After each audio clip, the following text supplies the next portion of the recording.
one of our civilian search aircraft got visuals on a number of small objects, including, as I understand it, a wooden pallet.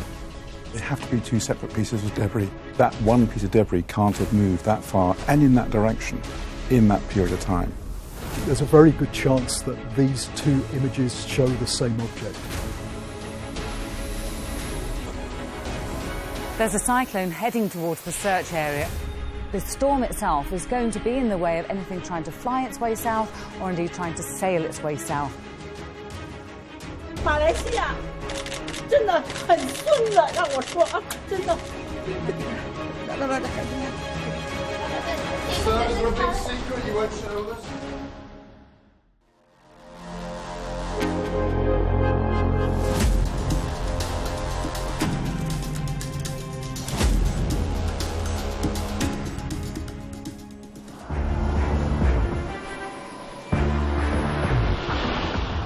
There's something in the air. Fresh hope that the search for MH370 is close to a breakthrough. Two satellite images taken 24 hours apart, possibly wreckage from the missing airliner. And a sighting by Australian search teams that they think may be debris from the jet. And now French satellites have identified another object in the same body of water. 4 new leads to help solve one of the world's greatest aviation mysteries. New satellite imagery, new Chinese satellite imagery, does seem to suggest at least one large object down there, consistent with the object that earlier satellite imagery discovered, which I told the Australian Parliament about last week. Yesterday, one of our civilian search aircraft got visuals on a number of objects in a fairly small area in the overall Australian search zone, including, as I understand it, a wooden pallet. Is it cargo from the lost jet? We asked the same question ourselves, so we went to some of the expert airlines, and the use of wooden pallets is quite common in the industry. They can be packed, they're usually packed into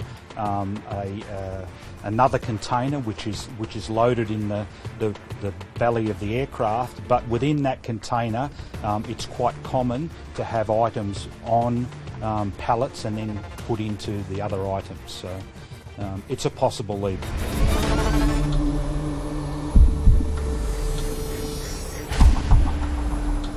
The resources and assets being thrown at this multinational operation continue to be ramped up. 2 Japanese P-3C aircraft have joined the mission, as have Chinese planes and their crews. Really big international effort, and it does show that many countries are capable of pulling together in a time of trouble. It is a very important humanitarian exercise. We owe it to the almost 240 people on board the plane. We owe it to their grieving families. We owe it to the governments of the countries concerned to do everything we can to discover as much as we can about the fate of MH370. We went out there in the area, we assessed the weather conditions. Unfortunately, they have deteriorated since our last sortie. However, there are other aircraft out there searching other areas who were getting better visibility. There was cloud down to the surface, and at times we were completely enclosed with cloud right down at our minimum operating altitude.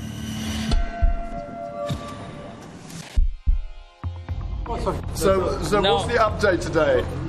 There was no daily press conference from Kuala Lumpur today. The families and the facilities at the hotel have had to make way for the Malaysian Formula One. But the questions keep coming. What have the French found? So what have the French found? silence only gives way to conjecture and suspicion. We just want to know. No, Very briefly, why can't you explain it? I think they just released a statement. Just read the statement. What are you trying to hide, sir, if you won't explain? Sir, is there a big secret you won't show us? But, and this is a big but, these are leads and still nothing more. The world's oceans work in a very strange way. This dock washed up on a Washington state beach. It came from Japan, ripped off by the tsunami that struck the country in 2011. That means it was carried on the waves across the Pacific Ocean for more than 4,700 miles. The voyage took 18 months.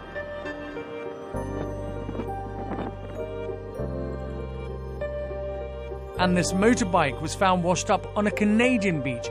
It too was swept away from Japan in the same disaster.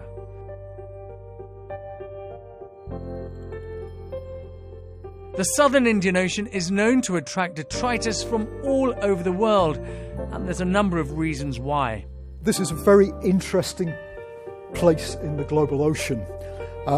It's really at the southern end of the Indian Ocean where it starts to merge with the Southern Ocean to the south. The Southern Ocean's the real powerhouse of the global ocean, very energetic, a very strong and persistent eastward flowing current. Further to the north, we've got large-scale circulation, the South Equatorial Current that flows westward and then flows down the coast of Africa and then recirculates to form the Southern Indian Current, which flows parallel with the southern coast of Australia. That's pretty warm water in the Indian Ocean. And where we're looking for the plane at the moment, there's the confluence with the much colder water in the Southern Ocean. We get eddying and meandering where there are those two different water masses starting to mingle. So it's no surprise that you get a certain accumulation of ocean debris in this region. So these satellite images may prove to be nothing more than ocean junk. Even experts, renowned leaders in their field, can't agree. They have to be two separate pieces of debris. They're about 120 kilometres apart. And they couldn't have moved that far in the time? They can spread that far in the 10 or 12 days, but that one piece of debris can't have moved that far and in that direction in that period of time. So whatever we're looking at different debris. There's a high likelihood. We've seen two independent radar satellite images with large return showing or suggesting similar sized pieces of debris in the ocean relatively close to each other. It's an area where there's meandering and eddying in the ocean surface current, and so the difference in position between the two sightings would seem very credible, very, very consistent with what we know about the ocean behaviour in that region.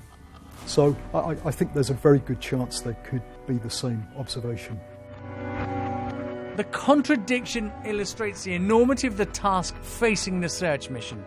The question will only be answered with any degree of certainty if and when the objects are found. But that is a massive undertaking. The problem isn't just the vast area of sea that the plane could have ditched in, but its depth. The Indian Ocean goes down more than 8,000 metres. That's almost as deep as Mount Everest is high. Images from an American satellite emerged showing possible debris here, about 1,500 miles southwest of Perth on the Australian coast. A Chinese satellite also took pictures of a similar object just 70 miles southwest of the first images. The sea here is between 2,000 and 4,000 metres deep. That means there is hope for more information at least. The 777's black box recorder is designed to keep working at depths of up to 6,000 metres. Deep, turbulent water, a huge expanse of remote ocean, and now one more obstacle to factor in. A cyclone is building up in the region. It's going to slow down the teams heading to the search area. And this is going to make things a lot more difficult. It's reaching its strength just about now, with wind gusts up to around 135 kilometres per hour. So, I mean, very, very strong winds, and it's quite wide across as well. And it's standing in the way. If you look at exactly where it is, you can see it's just to the south of Jakarta and Java, and the storm itself is going to be in the way of anything trying to fly its way south or indeed trying to sail its way south.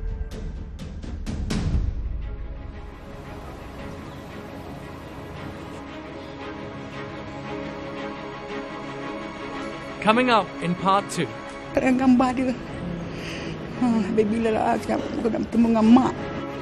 One mother's grief and another's anger.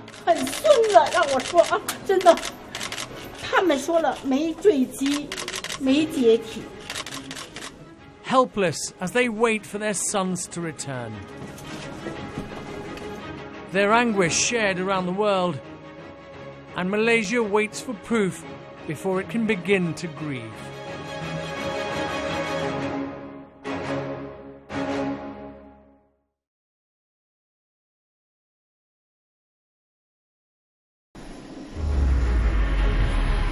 One of our civilian search aircraft got visuals on a number of small objects, including, as I understand it, a wooden pallet. They have to be two separate pieces of debris. That one piece of debris can't have moved that far and in that direction in that period of time. There's a very good chance that these two images show the same object. There's a cyclone heading towards the search area. The storm itself is going to be in the way of anything trying to fly its way south or indeed trying to sail its way south. Malaysia. 真的很顺了，让我说啊，真的。 So, for a big secret, you won't show us?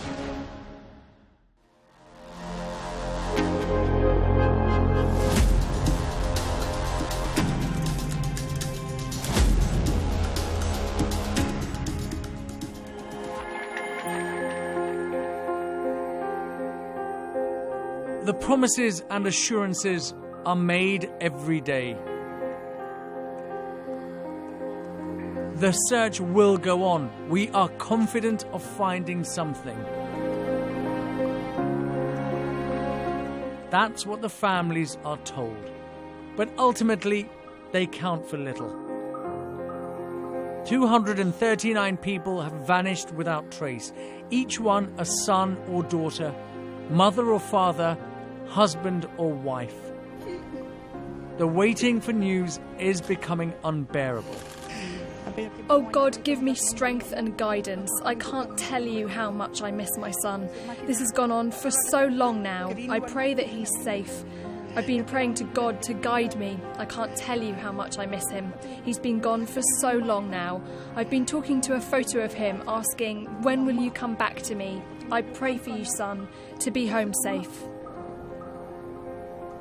The new leads bring conflicting emotions. If they do prove to be wreckage from flight MH370, then we will know once and for all what happened to the jet. It will end the agonizing wait and the not knowing. But it also means that none of the plane's passengers or crew will ever come home.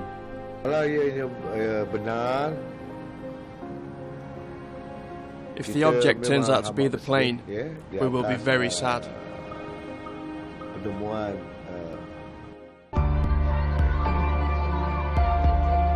United in grief for the families and loved ones waiting for news in Beijing.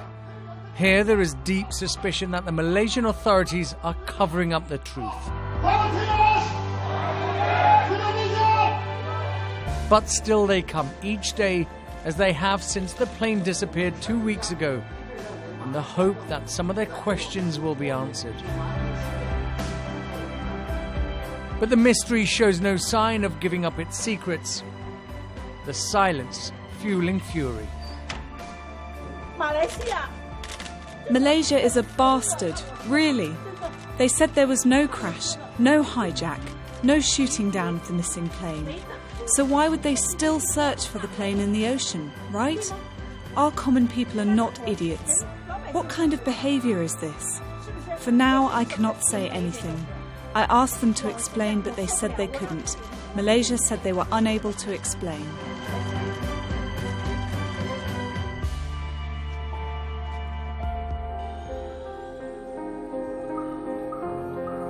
The anguish of all the families is shared around the world, but so is their sense of helplessness. In Malaysia itself, the nation waits. Once proof of the airliner's fate is known, then it can begin to grieve. Harapan saya adalah people need an answer, so I hope the government gives us true information and avoids speculation. That only serves to make us anxious, especially the families of the victims. With the latest signs, I don't think there's any chance they're alive because so many days have passed. If they'd been hijacked, you would have expected some demands by now.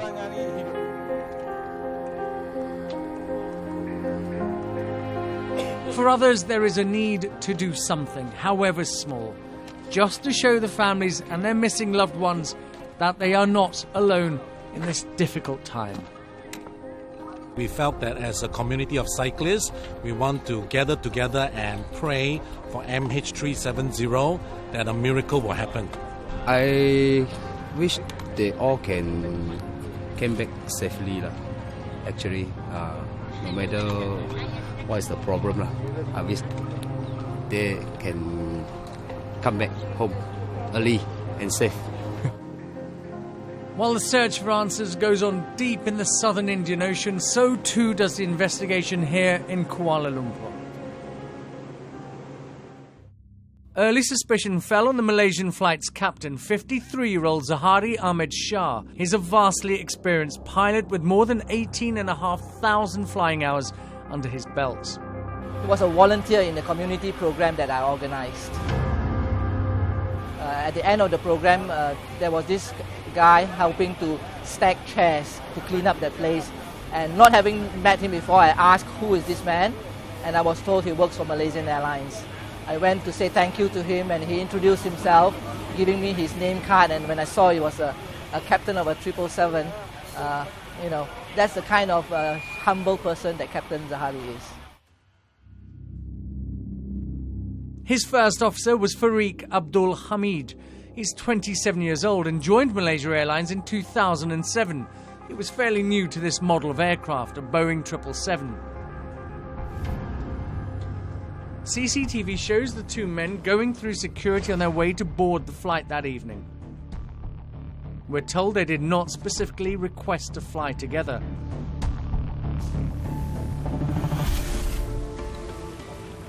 Police have searched their homes, talking to friends and neighbours.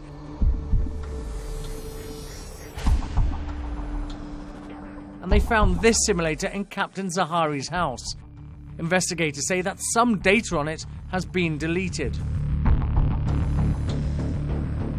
Could the flight manifest hold the answers? Investigators are scrutinising every name on it. I want to know everything about them. I want to know who they are, what they stand for, who they talk to, what do their telephones say, what does their hard drives and their computers say. We really want to know an awful lot about them. Do they show up on any criminal list anywhere in the world?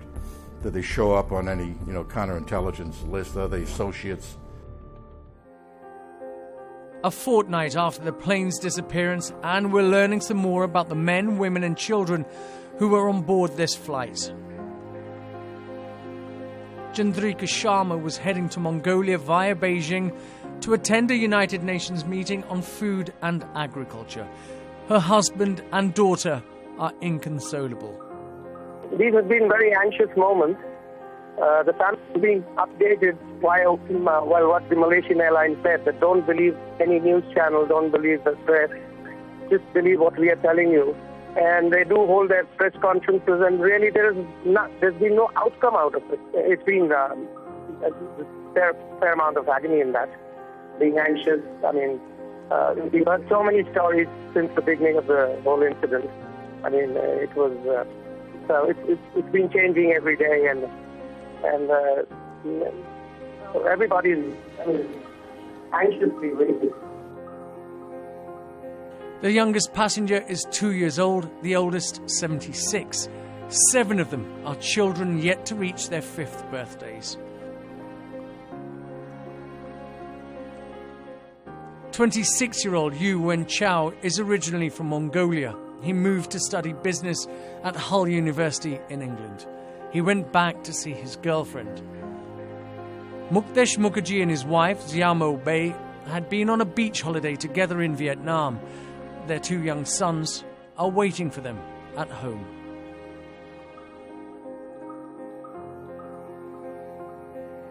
"15 different nationalities were flying to Beijing that night. Among them, 153 from China, 38 from Malaysia, 5 from India, 4 French, 3 from the United States. 2 Iranians on board became initial suspects, but seemed to have been ruled out. 35-year-old Zhu Kung is a stuntman. He was due to start work on a new series for Netflix in Malaysia next week. He was on his way to Beijing to see his 2 young children. Bob and Kathy Lawton are from Springfield Lakes in Australia. They have 3 daughters, and they're described as doting grandparents. Paul Weeks is a mechanical engineer. He accidentally left his wedding ring and watch behind at home as he travelled to Mongolia for work. Adrian Waterloo on the right is 17. Zhao Yan on the left is 18. They were on their way to school in Beijing. And 34-year-old Hu Xiaoning was on his way home with his 3-year-old daughter, Hu Xiu.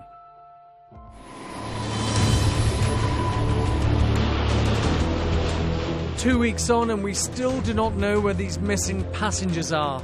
But we have 2 separate images that could be wreckage from the missing airliner.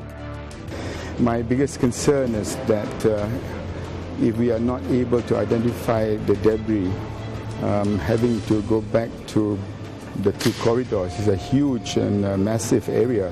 This is unprecedented. I've spoken to so many experts.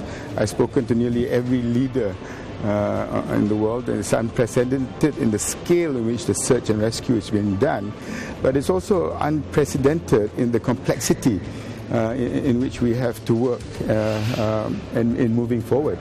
Now that is something that I find perplexing, not frustrating, because I'm determined to continue. A massive international search is underway. From the air and on sea. Everything possible is being done to find clues to help solve one of the greatest aviation mysteries of modern times. But each passing day brings more heartache for the families, waiting to see their loved ones finally come home.